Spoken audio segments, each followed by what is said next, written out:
Welcome to Back to the Bible with pastor and Bible teacher Bryan Clark. Where there's fear, there's often failure. But in today's study of Abraham, you'll realize that failure doesn't have to be final. Bryan will bring that principle home in his lesson, and later, as he comes into the studio for a candid conversation with Back to the Bible CEO Arnie Cole and author Kara Whitney. Now here's today's message with Bryan Clark. Remember those days back when you were in school? For some of us, it's been quite a while. But remember those days when you got back that test or that paper, and it had on it a big red F. And you get that sick feeling in your stomach. Nobody likes to be told that they've just failed. And it would be one thing if failure was limited to biology and math and English, but quickly we learn that failure is a part of life. And the reality is nobody's probably given you a report card with a letter grade on it, but you feel it just the same. For some of you, you feel that sense of failure as it relates to a marriage. Some of you feel it as a parent. Some of you feel it in other relationships. Some of you with your job or your career or your schooling. We could have a whole long list of areas where you felt that sting of failure. It's very real. Maybe the ultimate report card would be when God gives us a report card and on it is a big red F. The reality is, as Christians, sometimes we fail. One of the things I really love about the Bible is it's so authentic. Some people say the Bible is just a book full of fables and legends, but when you record fables and legends, your heroes are always bigger than life. That's not the way the Bible is recorded. It's real. It's authentic. The heroes of faith are presented warts and all. Take, for example, Peter in the New Testament. Peter, without question, was a dynamic hero of the faith, leader of the New Testament church. But we don't have to read too far in the Gospels before we also see that Peter had his moments of failure. Which raises an interesting question. Why? Why do the writers of Scripture, under the inspiration of the Spirit of God, record both the victories and the failures of God's people? Is that so we can identify with their failures and we can kind of excuse our own blunders? No, I don't think that's it at all. I think one reason is because it gives us a realistic view of this journey of faith. If all that was recorded were the great victories, we'd have an unrealistic view of the Christian walk. But I think another reason is because it reveals to us how God responds when we fail. Imagine if all the stories in the Bible were stories of victory. I would have no idea, how does God respond when I fail? And what I would tend to think is he probably responds like everybody else around me when I fail, which would create a very warped view of God. Because the fact is, he doesn't respond like everybody else at all. Abraham and Sarah are without question heroes of faith. Really a remarkable journey of faith. But they have had their moments of failure. Genesis 12, the famine hit the land and they didn't trust God and they headed into Egypt, all kinds of problems there. Genesis 16, they come up with a plan. Maybe the promised seed can come through Sarah's slave girl, Hagar, and they create all kinds of problems there. But we would have to say these last several chapters, Abraham and Sarah, they're on a roll. They're on a major faith roll. Chapter 17 is a beautiful chapter that records Abraham's willingness to take the sign of the covenant as his way of saying, God, I absolutely believe that you tell the truth. I believe by faith I'm going to go with this thing. Chapter 18 is such an intimate picture of Abraham literally dining with God as one would dine with a friend. And while at the table, God says to Abraham, "I am the God for whom nothing is too difficult." He goes on to say that, "I know you've been waiting for this promised seed for 25 years, but we're going to set a due date. It's going to be 1 year from today, and Sarah's going to have that child." So no longer are they just kind of waiting and hoping, but they have a due date. It's coming, and they know when it is. You get into chapter 19, and Abraham stands on a hillside, and he looks down into the valley, and he sees the raw power of God as his wrath is poured out, and Sodom and Gomorrah and the cities of the valley are destroyed. It's really an awesome display of God's power. And he must have gone back and just really, once again, renewed this covenant relationship with God and what it means to walk by faith, and been thankful for what he has with God. You would think at this point he would be so strong in his faith. That's why what happens in chapter 20 just knocks the wind out of us. It is so completely unexpected. And in the process, we get a beautiful picture of how God responds when his people of faith fail. If you have a Bible, turn to Genesis chapter 20, verse 1. "Now Abraham journeyed from there toward the land of the Negev and settled between Kadesh and Shur. Then he sojourned in Gerar." Abraham's on the move, which is not unusual. He was a pilgrim. He was a sojourner. He was kind of a nomad. They traveled around the land because they really did not have a place that they were calling home yet. If you read Hebrews chapter 11, where Abraham and Sarah are clearly identified as heroes of the faith, as a matter of fact, we often refer to that as the Faith Hall of Fame. And if you read chapter 11, you find that Abraham and Sarah get more print than any other Old Testament person of faith. I mean, they were really at the top of the heap. And one of the things it says about them is that they were unwilling to settle for the things of this world. They were looking for a better place. By faith, they were looking for a city whose builder and architect is God. When you go back to Genesis chapter 18, you find that Abraham was in a tent, which is a picture of the fact that he had not yet found his home. He was a traveler. He was a sojourner. That's contrasted in Genesis 19 when Lot was in a house, which is a picture that Lot had settled. Lot had said, "This is home. This will do." That's why in the New Testament, we as believers are called sojourners. We're called aliens and travelers. It's because this world is not our home, and we're not settling for this world. We're looking for a city whose builder and architect is God, and so we're looking for a better place by faith. Well, Abraham is a picture of that, so he's a man on the move. But it is interesting how it's recorded in the text. Now, Abraham journeyed from there. Where's there? You would expect in the previous paragraph for some description of where there is, but it's just there. There is wherever. When you don't have a home, there is just there, and you're going to go there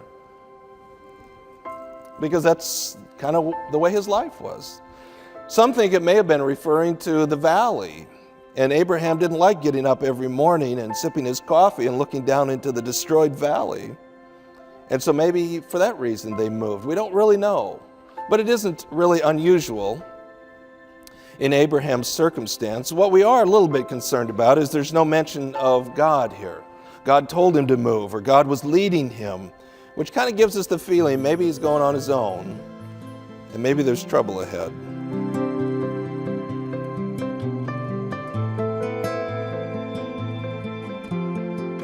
We're so glad you've tuned in today. Here at Back to the Bible, our heart is to share God's Word to help you experience a closer walk with Christ and move forward in faith. So to support you along the way, we've designed a wide variety of resources, and they're available at backtothebible.org. From devotions to in-depth Bible studies, Bible reading plans, even research and stories, you'll discover what you need to strengthen you along your spiritual journey. And of course, our Back to the Bible messages with Bryan Clark are also there to listen to anytime you want. Just visit backtothebible.org. That's backtothebible.org. Now let's return to our study with Bryan Clark. They went to Gerar, which was a very wealthy city. It was a trade route where the caravans came through and did business. It was right on the border between Egypt and Canaan. It was also a royal city, meaning that's where the king lived. It was not possible for Abraham to travel anonymously. For one reason, he had such a large group that he traveled with, but also Abraham would have been well known as a warlord. He had won a significant victory over 4 kings in the north. And you had better believe every one of those kings would have been aware of Abraham and where he was and what he was doing. So it really wasn't possible just to kind of slip into town. With all of that, verse 2. And Abraham said of Sarah his wife, "She is my sister." So Abimelech, king of Gerar, sent and took Sarah. Did I just read what I thought I read? Did he really say that? If you're using the Yogi Berra Study Bible, there's a footnote that says, "Deja vu all over again." We've been here, haven't we? Genesis chapter 12, he went to Egypt, he did the same thing. But that was 25 years ago in Abraham's life. Think of all he had learned and all he had experienced and these significant steps of faith he had taken. What is he doing? What is he doing? He had just been told personally by God at the dinner table, Sarah's going to have the promised seed 1 year from now. And he turns right around and gives Sarah up to Abimelech.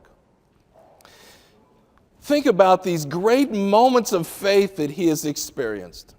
I mean, Abraham, on a moment's notice, he took on 4 enemy kings and he wiped them all out. He had stood on the bank and watched God's wrath poured out upon Sodom and Gomorrah. He'd seen this unimaginable display of God's power. And suddenly he's afraid of one king.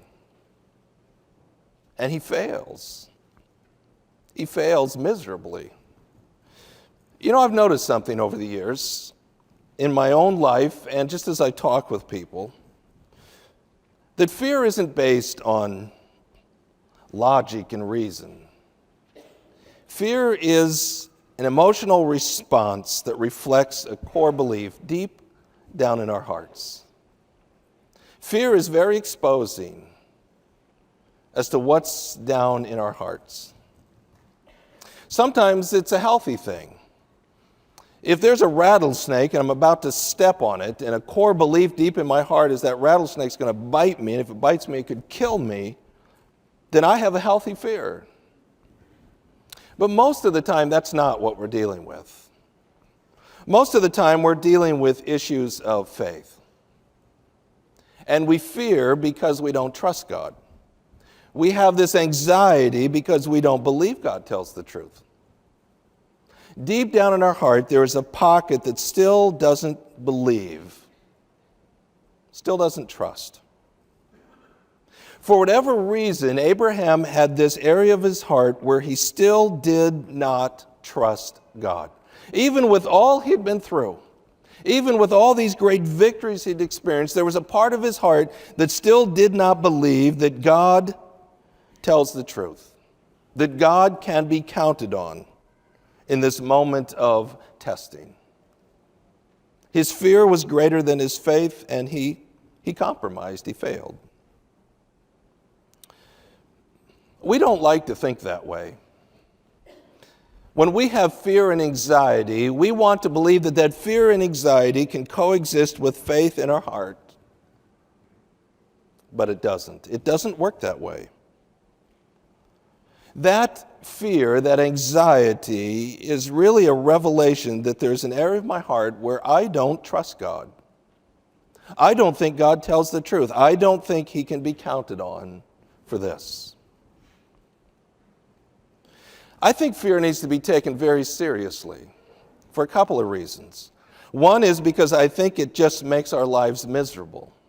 To live in a fearful way, to live full of anxiety, is just a miserable way to live. But I think it's also very important because of what it teaches the people around us that we influence. Take, for example, our role as parents. When I'm going through deep water, when I'm going through a test, a trial, and my life is characterized by fear and anxiety, what I've just said to my children is, children, you need to know I cannot trust God. I don't believe God's going to come through on this one. I don't think he can be counted on in the clutch. You just need to know I just don't trust God. And you have to believe your kids learn that lesson. In those moments, what they need from me is a reassurance. Yes, this is going to be hard, but God is faithful. God can be trusted. I know God's going to come through. So what I demonstrate is faith, not fear. Think about the people you work with. When you're going through deep water and you're characterized by fear and anxiety, what you've just said to them is, by the way, God can't be trusted. You just need to know that. I don't think God's going to come through on this one. You just need to be aware of that. That's what we communicate to people we work with and our neighbors and our friends when our lives are characterized by fear. So it needs to be taken very seriously. Fear is revealing some pocket in our heart that says, in this area, I just don't trust God. And that's part of this journey of faith. We need to accept that and we need to grow.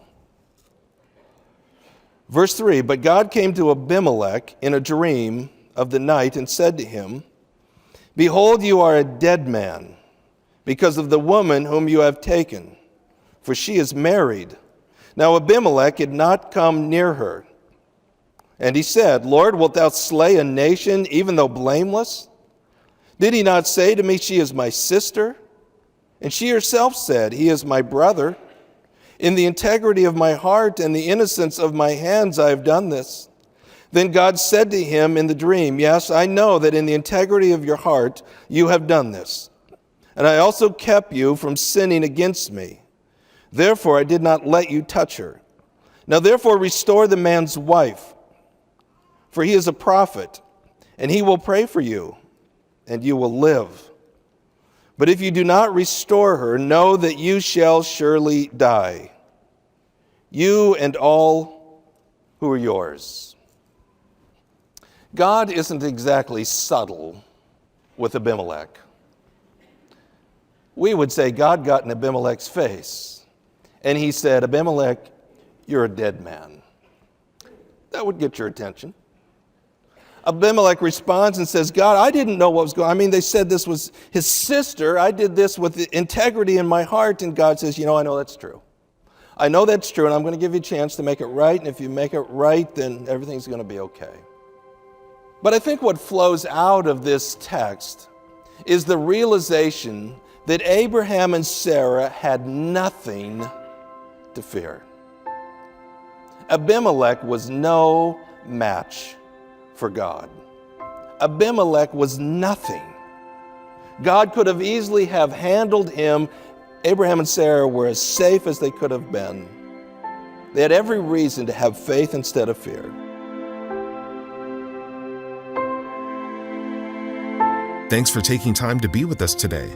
If you'd like to listen to this message again, please visit us at backtothebible.org. That's backtothebible.org.